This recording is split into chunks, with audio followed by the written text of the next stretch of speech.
आइए थोड़ी बातें करते हैं बिजनेस के जगत की। एग्जाम्पल के लिए स्पोर्ट्स कोचिंग। कुछ कोच एक दिन में एक आध क्लाइंट के साथ काम करते हैं और कुछ दिन में 10 लोगों को ट्रेनिंग देना पसंद करते हैं। कुछ ऐसे भी हैं जो वर्कआउट ग्रुप को ही लीड करते हैं। अब इनमें से कौन से कोच हैं जो अमीर बनने के ज्यादा करीब हैं? जाहिर है वो जो सबसे ज्यादा क्लाइंट्स को ट्रेन करते हैं। राइटिंग के लिए भी वही बात लागू होती है। अगर आप दूसरों से ज्यादा क्वालिटी काम देते हैं तो आपको ज्यादा पैसे मिलते हैं। बेर चुनने वाला बिजनेस भी ज्यादा प्रॉफिट देता है अगर वो ज्यादा बेर उगा सकते हैं तो। कुछ लोग ये विश्वास ही नहीं कर पाते कि वो ज्यादा पैसा कमा सकते हैं। वे जितना उनके पास है उतने में ही रहते हैं। वो ज्यादा कमाना ही नहीं चाहते और इसीलिए गरीब ही रह जाते हैं। Secret number 3। अमीर लोग अपॉर्चुनिटी यानी कि अवसरों पर फोकस रखते हैं। गरीब लोग बाधाओं यानी कि ऑब्स्टेकल्स पर फोकस रखते हैं।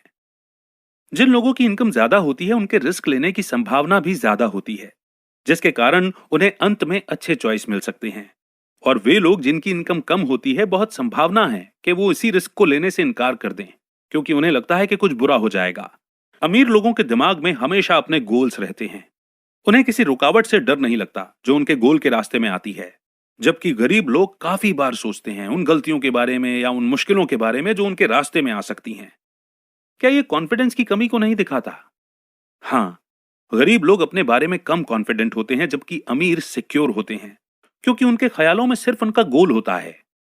जो लोग नाप तोल कर रिस्क उठाते हैं उन्हें ही बेहतरीन डील्स मिलते हैं और वे ज्यादा कमाते हैं। दूसरी तरफ जो लोग नाकामयाबी के डर से कोई भी रिस्क नहीं लेते अक्सर अच्छे अवसरों को खो देते हैं। ये हैं कुछ एग्जाम्पल।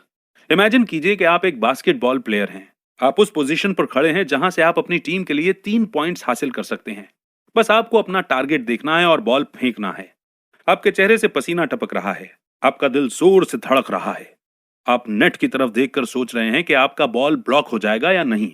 आप सोच रहे हैं कि क्या होगा अगर आपने बॉल मिस कर दी तो। सारा टाइम आप हिचकिचाते रहे कि कहीं दूसरी टीम को बोनस पॉइंट न मिल जाए। जब तक आप स्ट्रेस में सोचते रहे कि क्या करना है क्या नहीं करना है, आपके अपोजिट टीम के खिलाड़ी ने ठीक आपके चेहरे के सामने से बॉल छीनकर कोर्ट में भागते हुए अपनी टीम के लिए 2 पॉइंट ले लिए। आपका फोकस था कि क्या गलत हो सकता है। आपके सामने वाले प्लेयर का फोकस था गेम को जीतना। वे लोग जो इस बारे में सोचते हैं कि वे क्या चाहते हैं, ऐसे लोगों को ज्यादा स्कोर मिलने के चांस होते हैं, बजाय उनके जो ये सोचते हैं कि उन्हें क्या नहीं होना चाहिए। इसी के साथ समझते हैं सीक्रेट नंबर 4। अमीर लोग पॉजिटिव और सक्सेसफुल लोगों से जुड़ते हैं। गरीब लोग नेगेटिव और अनसक्सेसफुल लोगों से जुड़ते हैं। अमीर सक्सेसफुल लोग होते हैं जो ऐसे एग्जाम्पल को फॉलो करते हैं जिसे दूसरा सक्सेसफुल आदमी बनाता है। गरीब असफल और अनसक्सेसफुल होते हैं जो दूसरों की सक्सेस को नेगेटिव तरीके से लेते हैं। अमीरों के रोल मॉडल्स होते हैं जिन्हें वो फॉलो करते हैं। वे उन लोगों से सीखते हैं और उनके स्टेप्स को फॉलो करते हैं ताकि वे भी सफल हो सकें। उनके आइडियल्स के बड़े बड़े अचीवमेंट उन्हें इंस्पायर करते हैं। जबकि गरीब उन लोगों की इज्जत नहीं करते जिन्हें सफलता मिली हो। जब वे एक सक्सेसफुल बिजनेसमैन को देखते हैं तो वे कुछ ना कुछ कमेंट जरूर करते हैं। ऐसे लोगों को जलन होती है अगर दूसरों के पास ज्यादा हो तो। अगर आपको अमीर बनना है तो आपको लाइफ के बेहतर एग्जाम्पल से सीखना चाहिए। सब कुछ पॉजिटिव तरीके से लेना चाहिए और दूसरों को कम नहीं समझना चाहिए। आपको नेगेटिव लोगों को अपनी जिंदगी से निकालना भी सीखना चाहिए। मैरी एक हाउसवाइफ हैं जो अपना सैलून खोलना चाहती हैं। वो अपने सपने को लेकर काफी पैशनेट हैं और उसे दूसरों के सक्सेस स्टोरी को पढ़ना बहुत अच्छा लगता है। लेकिन कभी कभी उसके पति के नीचा दिखाने के कारण मैरी का खुद पर से विश्वास कम हो जाता है। मैरी के पति का नाम टॉम है। वो एक मिडिल एज का बेरोजगार आदमी है जिसे सारा दिन अपने सोफे में लेटना, टीवी देखना और वीडियो गेम्स खेलना अच्छा लगता है। उसे मैरी के अपने सपनों से लगाव को देखकर जलन होती है। वो मैरी के कॉन्फिडेंस को यह कहकर कमजोर करता है कि उसका सैलून खोलने का आइडिया हंसने के काबिल है। टॉम एक लूजर है। वो अपनी पत्नी को भी खुद जैसा लूजर बनाना चाहता है। लेकिन मैरी स्मार्ट है। वो टॉम को धीरे धीरे समझती है कि कैसे वो अपने सपने को साकार करेगी और टॉम से बिजनेस पार्टनर बनने को कहती है। लेकिन टॉम को इस आइडिया पर हंसी आती है और वो मैरी से कहता है, बेवकूफ मत बनो, कोई जॉब ढूंढ लो ताकि तुम रोज शाम को घर पर रह सको, नहीं तो मेरे लिए खाना कौन बनाएगा। मैरी जवाब देती है, मैं तुम्हारी मां नहीं हूं, तुम अपने लिए खुद खाना बना सकते हो। उसके बाद टॉम मैरी से उनकी शादी और उसके सपने के बीच में से एक को चुनने के लिए कहता है। वो मैरी के ऊपर चिल्लाता है और कमरे से बाहर चला जाता है और दरवाजे को जोर से मारता है। अब आपको क्या लगता है, अगर मैरी को एक इंसान के तौर पर और एक बिजनेस वुमेन के तौर पर भी सफल होना है तो उसे क्या करना चाहिए? उम्मीद है कि आप वही सोच रहे हैं जैसा कि राइटर ने सोचा। टॉम जैसे नेगेटिव आदमी को छोड़ देने से मैरी को रोज की अपमानजनक बातें नहीं सुननी पड़ेंगी और वो अपना रास्ता खुद बना पाएगी। इसीलिए मैरी ने एक कठोर डिसीजन लिया और टॉम को छोड़ने का फैसला किया। ये सुनकर टॉम भौंचक्का रह गया। वो चिल्लाया, तुम अपने इस फैसले पर पछताओगी। मैरी ने उसे अनसुना कर दिया। उसने अपनी चीजों को पैक किया और अपनी खुद की जिंदगी शुरू की। 2 साल बाद मैरी अपने हेयर सैलून में काम कर रही थी और पिछले साल उसने बहुत प्रॉफिट कमाया था। उसने नेगेटिव लोगों से अपना पीछा छुड़ाने का और सिर्फ पॉजिटिविटी को अपने पास रखने का फैसला किया, क्योंकि कभी कभी नेगेटिविटी को ढोने की बजाय उसे उतार फेंकना ही अच्छा होता है। सीक्रेट नंबर 5, अमीर लोग प्रॉब्लम से बड़े होते हैं, गरीब लोग प्रॉब्लम से छोटे होते हैं। अमीर अपनी प्रॉब्लम्स को खुद से छोटा देखते हैं और गरीबों को प्रॉब्लम्स खुद से ज्यादा बड़ी दिखती है। अमीर लोग सिर्फ अपने गोल पर ही ध्यान लगाते हैं, जबकि गरीब अपने प्रॉब्लम से जितनी जल्दी हो सके दूर भागते हैं। अगर आप सक्सेसफुल बनना चाहते हैं तो आपको अपनी प्रॉब्लम्स का सामना करना चाहिए।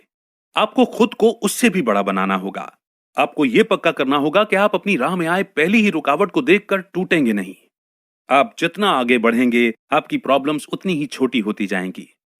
आखिर में जब आप सफल बन जाएंगे और अपने पीछे के अतीत को देखेंगे, तो आप अपने प्रॉब्लम्स को किसी बुरी चीज की तरह नहीं समझेंगे।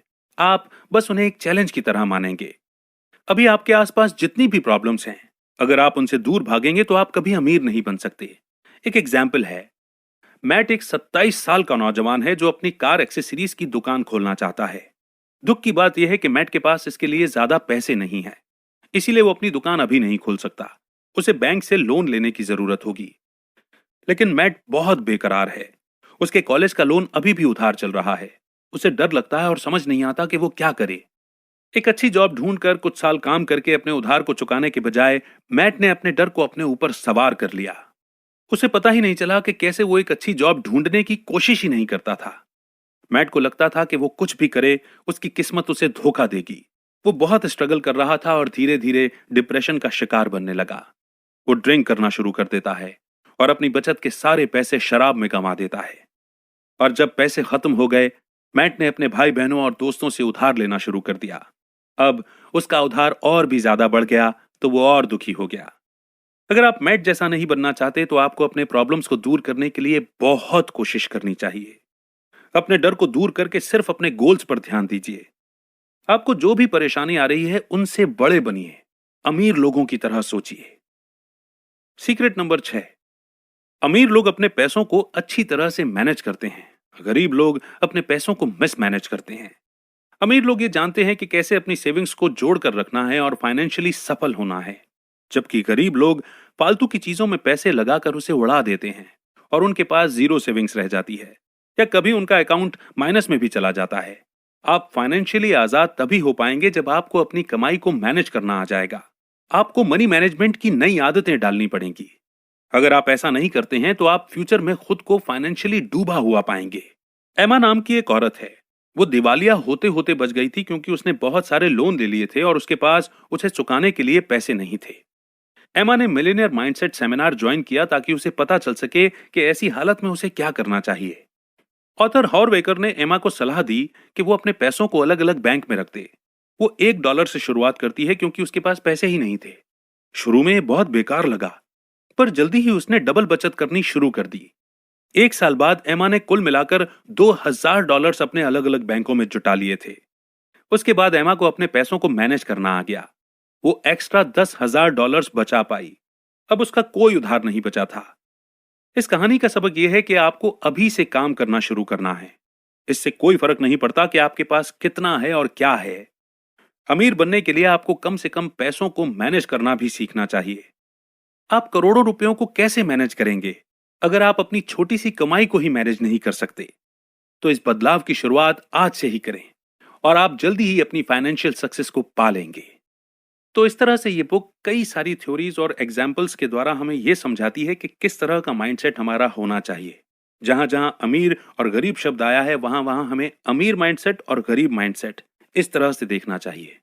तो कुल मिलाकर के सार यह है कि इस बुक से आपने सीखा कि आपकी पैसों के बारे में जो भी राय अभी बनी हुई है उसके लिए कौन सी बातें जिम्मेदार हैं। आपने यह भी जाना कि आपकी राय कभी भी बदली जा सकती है। दूसरे लोग और एक बार घटी घटनाओं के कारण पैसों के लिए आपके विचारों को नेगेटिव न बनने दें। हर सक्सेसफुल मिलियनेयर के सीक्रेट को जानने के बाद आपने बड़े सपने देखना और बड़े काम करना सीख लिया है। अपने रास्ते की बाधाओं पर नहीं बल्कि अपने गोल्स पर अपना ध्यान लगाइए। आपने सीखा कि फाइनेंस को कैसे मैनेज करना है, लोन के पैसे कैसे लौटाने हैं और दिवालिया होने से कैसे बचना है।